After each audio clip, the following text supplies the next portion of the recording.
Light it up, brah. Get Let's do that this, man. love, smoke. What's up, I'm everybody? I'm in my happy spot. He's getting that smoke on in his happy spot with his happy La- stick. Woohoo! Ladies and gentlemen, that game sucked. But let's talk about the silver lining because that's what we do. Well, Chet no, Holmgren. no, Chet no. Let's back fucking up though. Holmgren. When you have a 30-point loss, man, finding the silver lining on anything is hard.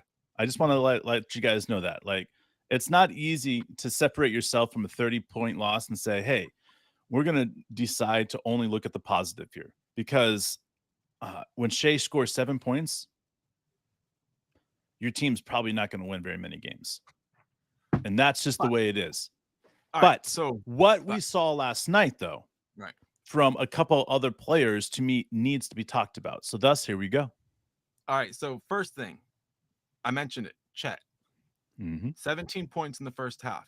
Didn't he have like 17 and 13 in the first half or something crazy like that? Maybe I'm wrong. No, he didn't That was, have I think 13. that was I'm the other pulling it game. up He right had now. 13 rebounds the other night, but he had 17 points. He was going head to head with the Joker. You can say whatever you want about the rest of the guys not showing up, not getting him the support. Fine. First home game, you're playing against the champs, whatever. Get some nerves. Bad things happen. I don't give a fuck, dude. What Chet did proves to me what I've been saying, which is we would have won a minimum of 12 more games last year if Chet was there because he's that good. You Hmm. go 7 blocks in game 2 for him, and then you go 17 points in the first half. Like, if we can get this level of play at all on a regular basis from him, the other guys are going to show up. We know that. There's Yeah, no fucking doubt about that, dude. man. I love talking about Chet. He played 26 minutes last night. He had 4 rebounds, 2 offensive, 2 defensive. Didn't get assist. They said he didn't get a block. I know for a fact he got at least 2 blocks out there. Say what you guys want. I think he's totally getting ripped off right now on all these calls. I don't know what's going on with it, but on the same sense, I don't want to get stuck on complaining about the refs because that's not what we do here. But Shea got fouled every single time he went in the middle of the lane. He got murdered. And the thing is that the It's respect consistent now, isn't there bro. yet. And it's Yeah. bullshit. He's an all NBA basketball player. We've seen that. We've seen that every game now. 3 games in, he's not getting the calls. He's not getting any respect. It's to say that it's like, oh well, this is just happening is a little bit beyond what I'm willing to admit. I think that the refs decided coming into the season they weren't going to give him calls. What do you think? Yeah, I think they wanted him to see how he was going to react. I think there's every player. You sit there and wonder: are you going to be a meta world peace, or are What up, you Blake? going to be a Kobe that doesn't like a play, says something about it, and then gets on the other side of the court and just plays harder defense and doesn't mull on it? Like, that's what I think a lot of people are, looking at this Oklahoma City Thunder team, and they're like, oh, they're a bunch of young players. Let's see if we can get them rallied up. So what do? They put out a big lineup against us yesterday. Uh, Jumbo. yeah, and they did, and that's how they play anyways. But if you look at the way that we didn't get calls, right? That's just the way that what happens when you play bully basketball. When you have one team that's so much more physical than the other one, there's certain calls that just aren't going to be called every single time. They're not going to slow down the game and give a team 35 free throws and the other team 7. They're just not going to do that in the NBA. They're going to slow things down as slowly as they can without making it so lopsided that it's ridiculous. So I think that's what we ran into, is that Denver was just fouling us, and every single time that the refs had to sit back and be like, which ones are we going to call, which ones we're going to let go, because again, they're the champs. They get a little bit more leeway. And I think that's what we ran into. They were just bullying Shea last night, and Shea typically would have bounced back, but you know what? 7.7 assists, 4 rebounds, 1 steal. It's not what Shea does, but I like it. Let's go and talk about Here's the somebody thing I that want to say real quick yeah. before we move on, because I do want to talk about that next. But Blake said the other teams are going to game plan to shut him down, and obviously that's what happened here. What's up, Blake? They play a really clean game when it comes to. I know you said that he was fouled a lot, and he was, but the refs let you get away with certain types of contact, and they don't let you get away with other types of contact. And Shea was getting when it's time, in the air. yeah, so they would clean it up. Like a lot of people here like to watch American football, right? So Yep. if you're talking about the line of scrimmage for a receiver, you Mhm. can create contact, but when the ball's up in the air, then you have to like play a little cleaner until like the ball touches the hands of the receiver, and then you can Sure. play as dirty as you want, Sure. right? Like, and for basketball, the equivalent is, before Shea goes into his shot motion, you can play as physical as you want, just about. As soon as he goes into his shot motion, you better not have your hands reached in, keep them Mhm. back, Yep. right? But play physical with your chest and your body, That's right. right? And so the refs are like, hey, like, we're gonna let them get away with that. And Shay's like, this is gonna be really hard to do my job if that's how it's gonna be. Yeah. But He didn't sit there and he cry in about it. FIBA, that's how they officiate the games in FIBA. Yeah. Like, he's just got to come out and say like, there are open shots that I'm not taking because I'm trying to get to the free throw line, Mm. and if they're not gonna let that, I'm gonna knock down those open shots, and I'm gonna start getting some and ones, and then I'm gonna get the momentum that way. We've seen that happen with other Thunder players before, where the Yeah. refs decide to take away easy free throws. So it's not new to us. Yeah, but it wasn't just that. We were missing everything, man. Like, let's just be That's honest. true. We shot 18% from 3-point range, 6 for 32, and we weren't forcing 3-point shots. We were taking what was open. Yeah. But Like, Milani, so when you add the combination of here's the three things that we lost the game on. All right. Shea not playing his 36 minutes, right? Bench not scoring what they usually score. Okay. Because you take out Trey Mann's 8 minutes, and then the bench pretty much was like crazy bad. And then we shot right. 18% from 3-point range. All three things went wrong in order for us to lose this game like this. If two of the things went wrong and one of the things went right, I guarantee we still lose the game, but at least it'd be a 7-point loss and not a 30-point loss. Like that's how like our team is. And like if you think about it in the concept of the game, like you don't need much more going for you if you're shooting 3-point shots and they're going in. It doesn't matter if Shea doesn't score 25 points if you're shooting, 40% from 3-point range. It doesn't matter if you have your 40%, shooting from 3-point and you're shooting that as your starters, because then it doesn't matter what the bench players are doing. So there's just so much that went wrong in one game that it was just an uncontrollable loss. And I want to go back to one of our other rookies. We talked about Chet, but Cason Wallace, man, 7 points, 1 steal, 1 block, 1 assist, 3 rebounds, which one of us was an offensive board. I think he stole it out of Joker's hands. But here's the thing that's crazy about him. And now the rest of the NBA is starting to buzz about this, and they should be. Because I said if he does 3 games in a row where he doesn't miss a 3-point shot at all, and he gets only 1 missed shot, which he's done now, like people are going to start talking about him. And he's missed 1 shot in his NBA career in 3 games. And it's not like he's not getting minutes. He's averaging like 20 something minutes a game right now, like 20 something minutes a game right now. And he's missed 1 shot.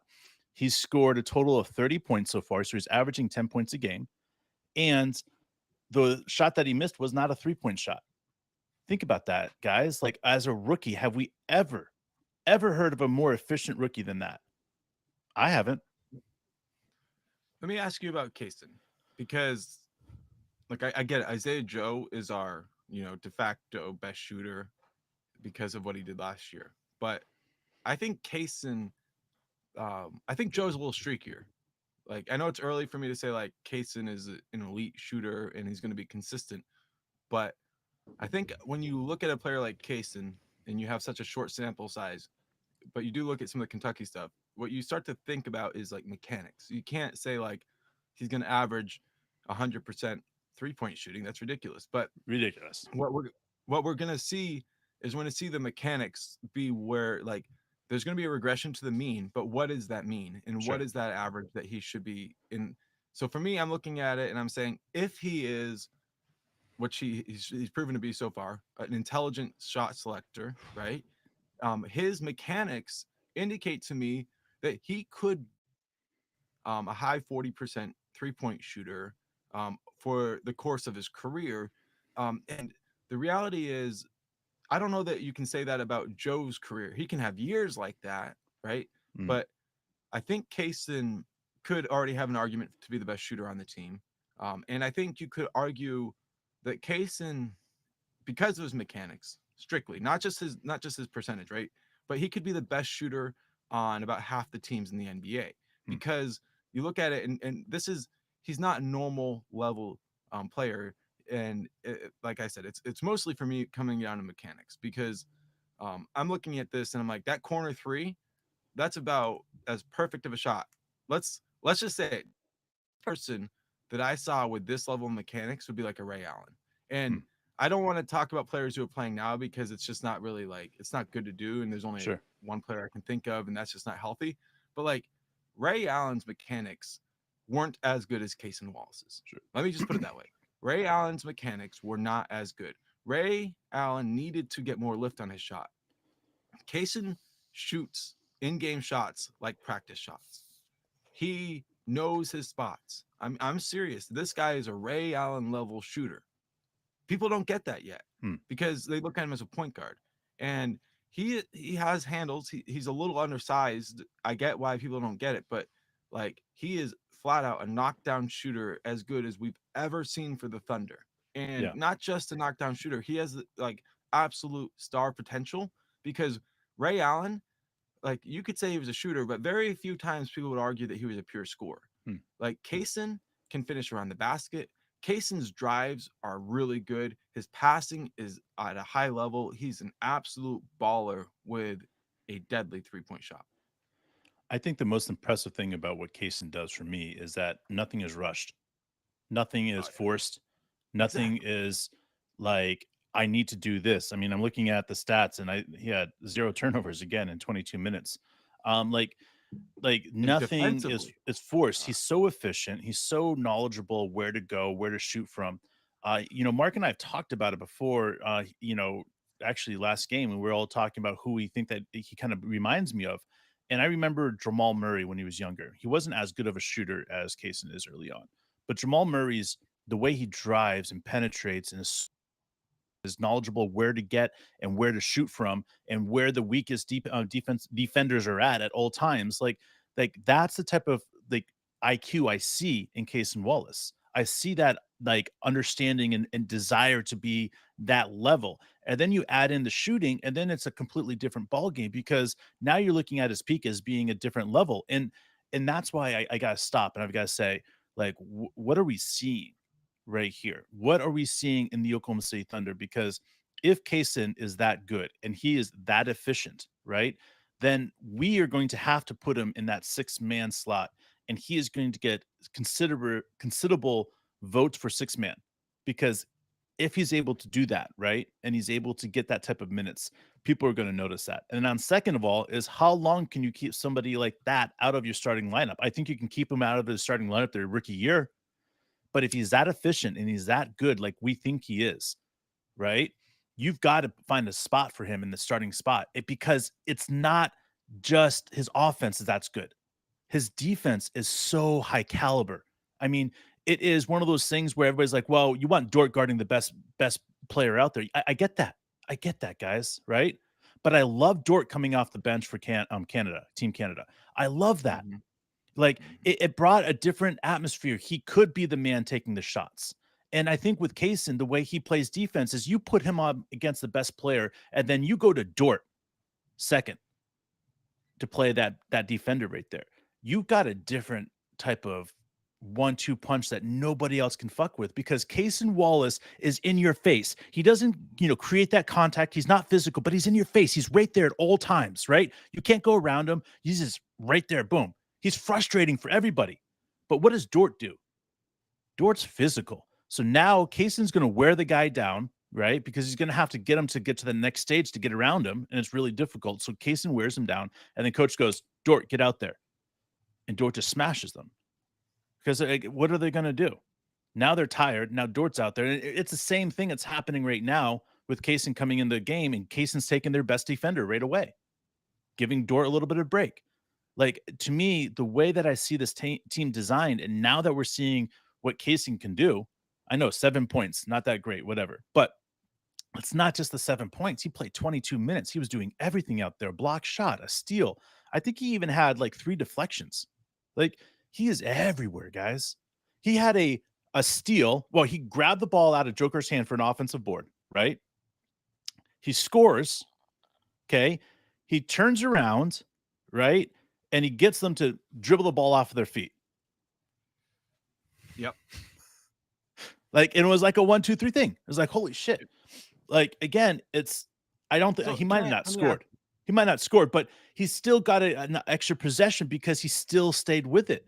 And he was the smallest guy on the court. Would you say that our rookies, Kaysen and Chet, have been the most consistent offensive and defensive players on the team? Well, Shea, up into this last game, obviously, is going to be Shea. Um, But like, come on, like yeah, I would say you that gotta because hold the last game against him. I mean, J these are the Dub, first 3 games of the season. J So Dub's at 14, 15 points a game right now. That's what yeah, he's but averaging. I mean, extremely inconsistent. Yeah, Like, and it's up and down, um, up and down. And that's right, fine. exactly. This is He'll figure it out. But yeah, I'm teams are talking three playing him games differently than they into played last year. So that's why it's my, like this for him. my only point is 3 games into their rookie seasons. Yeah.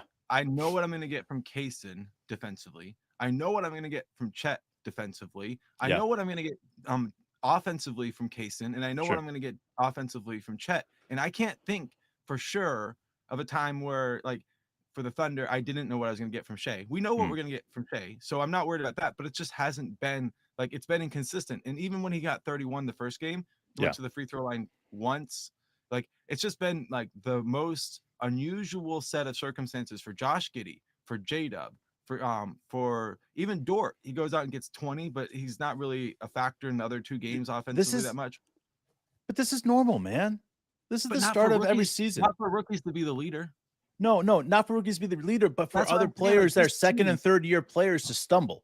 and when we were talking about this team's expectations, we never assumed that Kaysen and would be immediately the leaders. Like the upside gets way higher if they're already showing everybody else how to do it. Yeah. Like when we talked about this team, we've always talked about Shea being 1, J Dub being 2, Josh Giddey being that assist man, Dort being that defender man.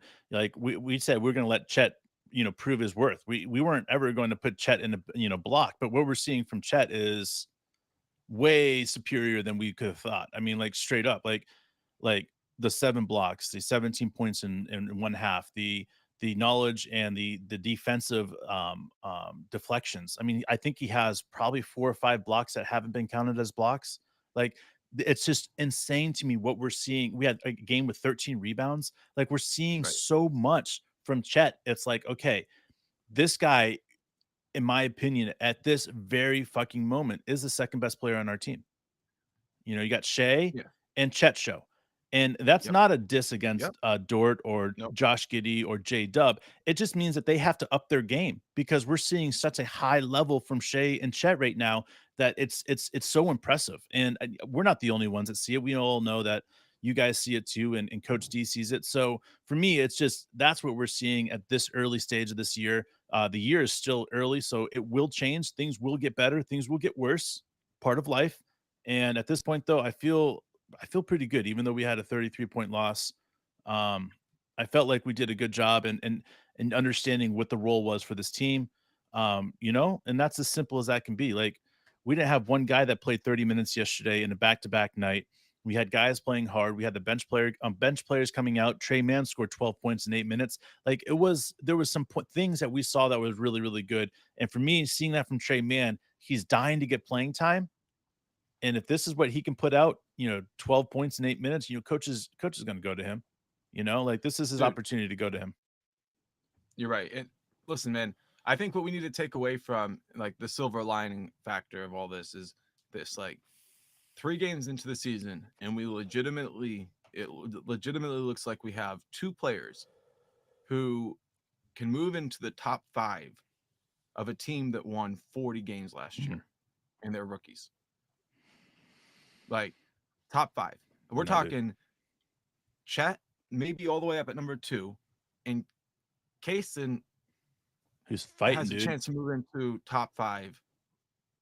I mean, How? I'll be honest. I think he's sitting at 6 Have right you now. ever seen anything like this? No, no, not picking at number 10 for Kaysen. Like you expect this, from some of the other players that are like, well, like Giannis or, like Shea. You know what I'm saying? Some of these other guys, it's like, yeah, I can see that, people messed up on that one. But when you're talking about Kaysen and as many point guards that were in this draft, like you just sit there and you're like, how did they drop the ball in this? How in a draft where yes, you had forwards and centers and you know good ones, how did this get dropped so badly that Kaysen just was available? And not just that, but think about this. How much better would Dallas be with Kaysen? And they had him, and they traded him, and they gave us Bertans on top of it. They fell for Lively, bro. They fell for the Lively trick. And Lively's doing good, man. I'm not gonna diss him. Like he's a good player, but you could have got him at 16. So, you could have came back and traded something else and got moved. Could have got Kaysen and Lively. Like they got so lucky to get the pick, and they're like, dude. woo! And they went and fucking missed Kaysen because they wanted to save $17 million, bro.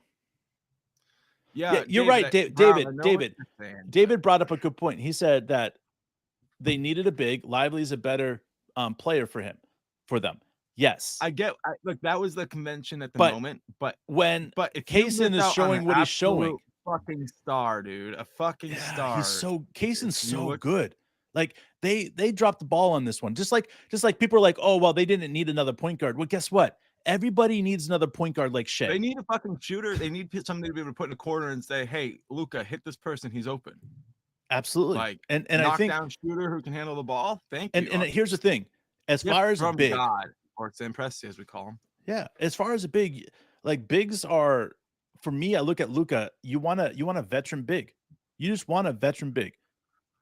Like there's so many veteran bigs that are available at this point, because here's the reality is that having a young player that can grow with Luka is great, is amazing. But Luka is at a championship level right now. So trying to build a team around Luka when he's already at a championship level means that you're always going to get pick 10. Like you're always going to end up with pick 12. Like it's going to turn into the Portland Trailblazers over again. They had to really work to get that 10 pick. It even got fined for admitting how hard they were working to get it. Like, yeah, they had to tank it. Tank that shit, bro. They're like, get Luka out. We don't want him playing anymore. He's going to make us win. Quiet part out loud. Come on, Mark Cuban. You're not supposed to admit it. Like everybody knows. Come on. Anyways, all right, guys. We'll see you tonight, 8:00 Eastern, 7:00 Central. Listen, be there on YouTube. Special shout out to our buddy Smithsta for joining us at halftime. Dude. Unk, as always, we're looking forward to having you back. Sunday, obviously, crazy day. So, guys, everybody who wants to join us, come on the halftime show with us. That is the bomb diggity. And if the game gets close, coming out and calling so we can all get on the same level, dude, is the best, man. Seriously, we appreciate all of you guys on the call. We want more than one person. Let's get 4 or 5, 6 people all watching the game together, rolling up blunts, smoking, drinking. Yeah. And snorting. So do your thing. Smoking, drinking, snorting, shooting. Let's play, guys. Yeah. See you guys tonight.